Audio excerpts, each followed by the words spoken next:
भगवान बुद्ध के पास एक बार एक शिष्य आया जिसके चेहरे पर आत्मविश्वास लेकिन आंखों में भ्रम था। शिष्य आत्मविश्वास से, भगवान, मैं अब सब कुछ समझ चुका हूं। आपके उपदेशों को मैंने बहुत गहराई से पढ़ा है। अब मैं दूसरों को भी सिखा सकता हूं। बुद्ध, अच्छा, और क्या समझा तुमने? शिष्य, जीवन दुख है, संसार बंधन है, इसलिए अब मैं सब कुछ छोड़ना चाहता हूं। रिश्ते, कर्तव्य, परिवार, सब बंधन है।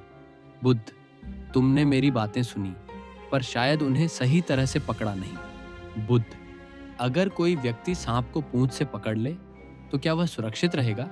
शिष्य, नहीं भगवान, सांप उसे डंक सकता है।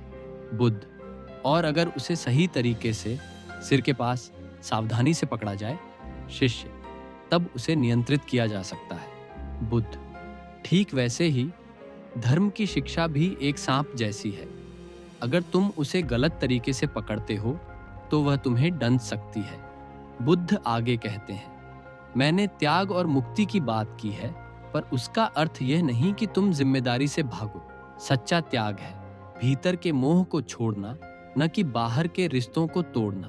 अगर कोई ज्ञान तुम्हें कठोर बना दे या तुम्हें दुनिया से काट दे तो समझो तुमने सांप को पूंछ से पकड़ लिया है। शिष्य, भगवान, अब मैं समझ गया। ज्ञान को पकड़ने का तरीका भी सीखना होगा। मैं अब केवल सुनूंगा नहीं, समझूंगा भी। बुद्ध, यही है सही आरंभ।